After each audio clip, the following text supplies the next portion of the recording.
Yo, what is up, everybody? It is Riley's Redzone here, bringing you another weekly video. And today, it's not going to be like it normally is. I'm sorry if the slides aren't quite what they have been in the past here. I've been super busy this week, and actually, I was planning on doing a podcast today. Actually, streamed as I thought the whole thing, just to find that it did not even show up on YouTube. So I will try to figure that out. If anyone knows how to work the YouTube updated their streaming settings, and I'm not a fan of it so far. I literally did everything as I have been, and the stream did not even show up for anybody. So that kind of delayed me today, as I spent a lot of time doing that. So the slide is going to be very basic. I'm only going to have one today instead of normally I'd have each teams on different sides, and I would pick the winner by which one has my logo on it. But today I'm going to be just kind of explaining it with all the games listed on one screen. So, first of all, I picked the Thursday night game. I chose the Bucks. You would know that if you followed me at Riley Redzone. Nice little plug right there. You should follow me. Normally I don't get these videos out before Thursday, so I always put the Thursday night picks on my Twitter. Right now, that's a very exclusive spot that you can always see them there if you follow my Twitter. So, I was wrong about that, which actually marks the fourth week in a row I've gotten the Thursday night football pick wrong, which is kind of crazy. I picked the Bengals, they lost to the Browns. I picked the Jags, they lost to the Dolphins. I picked the Jets, they lost to the Broncos. And I picked the Bucks, and they lost to the Bears. So, and honestly, I'm still having a decent record. I'm 43-19. I didn't count the tie. You know, you can add a 1 in there if you want. Last week I did not do very good. Last week was my worst week yet. I took some upsets that didn't happen, but once again, if you don't take any of those, eventually one's going to happen, and you're not going to get it. So, this week, I'm starting 0-1, but I think that I can bounce back. So, looking at the games, I'm going to start with the Ravens-Bengals here. I think this is kind of a blowout. I think Joe Burrow has looked very good, honestly, but I just don't think it's enough for the Bengals to make an upset here. It's definitely, like I said, shown some flashes. If they can get Mixon going again, that really helps them, but I think the Ravens are still too powerful in that offense. Falcons, Panthers. Here, we have, if Julio Jones, he's still a little banged up. This should be interesting. The Falcons are a team that I like, but they've had a very tough schedule, and I picked against them every week. This will be the first week I'm picking for the Falcons. I like what the Panthers did. I like them bringing in Matt Rule, them bringing in Teddy Bridgewater. I think those are all good moves, but I don't think they're going to start with immediate success. So I think in the future they will be, but for this year, I am taking the Falcons to get their first win. They've been struggling. This could be an upset alert, though, but I am taking the Falcons here. Then we have the Chiefs and the Raiders. I'm honestly not a very big fan of the Raiders team this season. I think they're a little overrated. They're 2-2 currently. I'm surprised they honestly have, they had an upset against the Saints I didn't see coming. I just don't think they're a top team, and the Chiefs are definitely. That offense is almost unstoppable with Mahomes, Edwards-Helaire, Hill, Hardman, Kelsey, Watkins. You could just keep on going. So I think their offense is way too powerful, and their defense has been decent. So I'm picking them over the Raiders. Then we have the Steelers and the Eagles, the two Pennsylvania teams. I have the Steelers winning purely because of their defense, and Carson Wentz has not been playing very good. And combined with that, with the Steelers having in my opinion, might be the number one defense in the NFL, that is not a good combination for the Eagles. So I think that the Steelers defense kind of rallies up Carson Wentz, and I would be honest, if he kind of underperforms again, Eagles might start looking at Jalen Hurts. So I think he's going to struggle this week. Carson Wentz will against the Steelers defense, and Ben Roethlisberger's been playing okay. Then we have the Rams and the football team. I'm still pretty high on the football team, to be honest. I was kind of shocked they took out Haskins. I thought they would give him at least a little bit more time. And I don't think Kyle Allen is the guy. Maybe Alex Smith needs some time to get healthy again, but as soon as he's available, to me, you go with him. But Haskins, to me, I was very shocked they already took him out.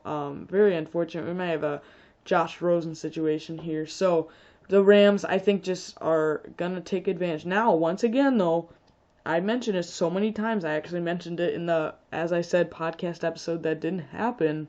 The off-the-bench factor is real. The off-the-bench factor is very real.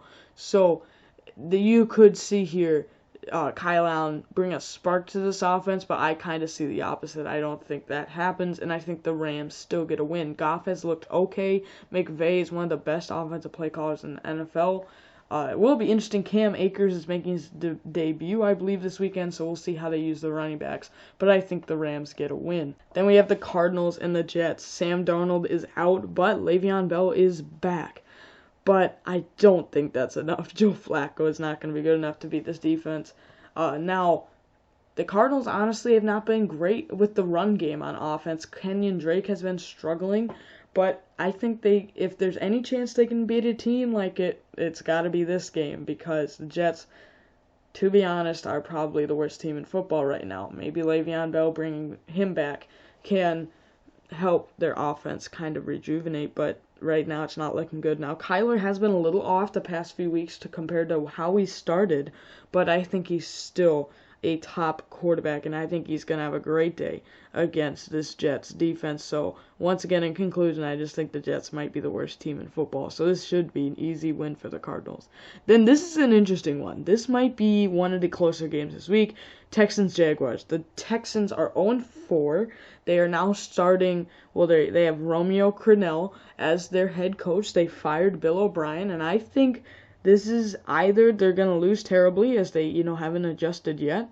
But I think they kind of come out with a spark here under a new coach. Deshaun Watson, maybe with some motivation.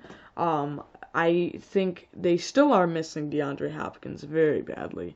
Will Fuller's done okay, but I don't think he's a pure number one receiver. Minshew hasn't done quite as well the last few weeks as just like Kyler Murray, kind of. But maybe they can do something this week. I like James Robinson, but overall, I'm going to say that the Texans get a win here. And technically, the spread is saying it's not an upset, but you could say it's an upset.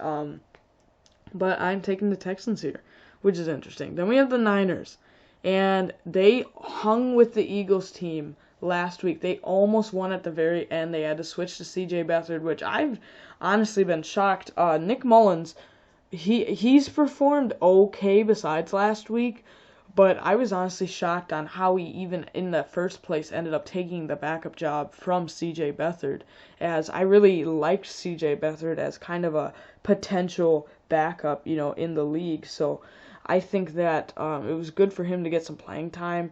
I don't think he will be the future quarterback. I think Garoppolo is almost healthy. He might be playing this week. Mostert is maybe a game-time decision. Hopefully he can be back for them. But the evolution here, of Brandon Ayuk, him coming back and maybe being a piece of this offense is very key. And Deebo Samuel as well coming back. Those are two big pieces. Niners still are hurt on defense, but I think that they are able to overpower the Dolphins. And the Dolphins soon might have to start thinking about when they want to go to Tua. Not quite yet, but relatively soon. So I think the Niners end up pulling out a victory there. Then we have the Cowboys and Giants. Giants honestly might be the second worst team. It's the two New York teams who for some reason are just really struggling this year. So we have the Cowboys, who they made a great comeback against Atlanta with the help of Dak Prescott.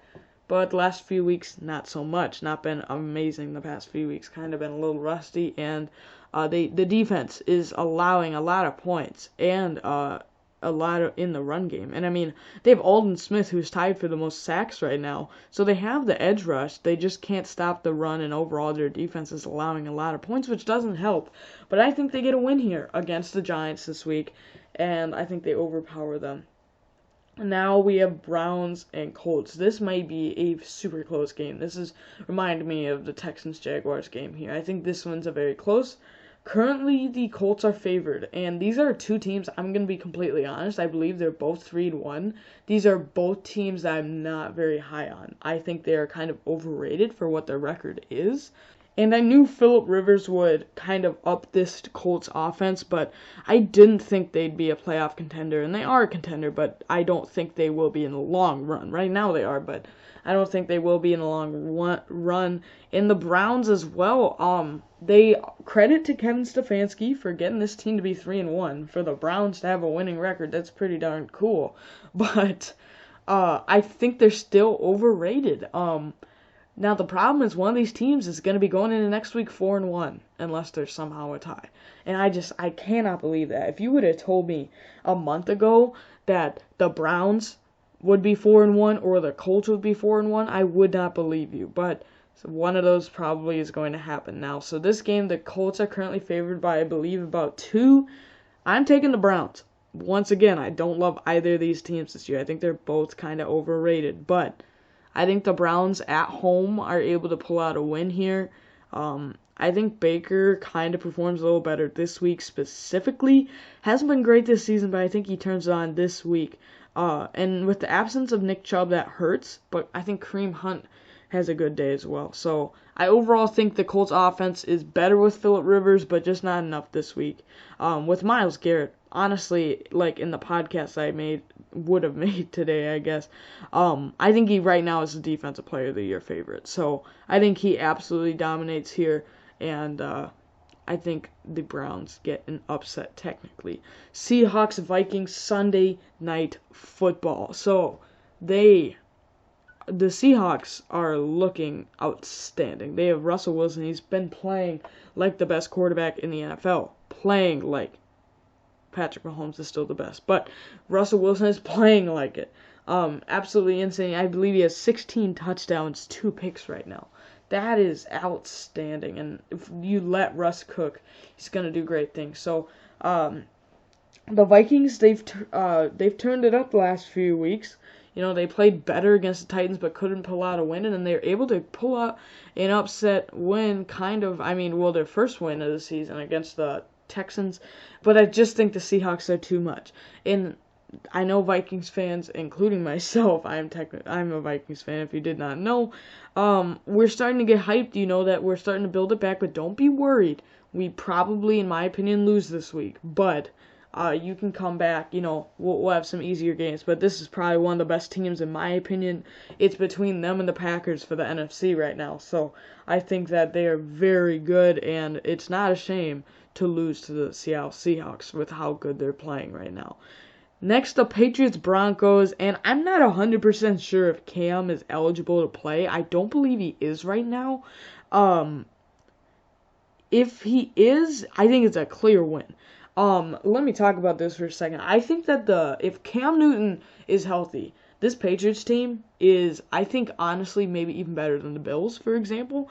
The Bills are 4-0. I think this Patriots team, on a good day, is better. I like their overall team, but without Cam Newton, we saw what happened. Brian Hoyer, last play of the half last week, takes a sack when obviously shouldn't. Without him, and then they have a second-year quarterback, you know, Jarrett Stidham, so they're going with one of them. Right now, I think that Cam Newton is still on the list that can't play right now. So if he's not, that's a big loss. But the Broncos are so banged up. I mean, you think that the Patriots not having Cam Newton's bad. Well, the Broncos right now are going to start Brett ripping. And then we've got Cortland Sutton out. Philip Lindsay's banged up. Von Miller. It's just crazy for the Broncos, and I feel bad that how many injuries they have. So I think that's just too much, and I think the Patriots get a win here, even if Cam isn't playing. But if Cam is playing, then it's an easy one. Now, this next game I want to talk about. This is scheduled to be the Monday night. This is my upset of the week. Now, I'm saying it right now. There's a likelihood I probably get this wrong, but if I get this pick right here correct, I'm going to look like a genius here. So this one, I'm not 100% confident in, but I'm taking the Chargers over the New Orleans Saints.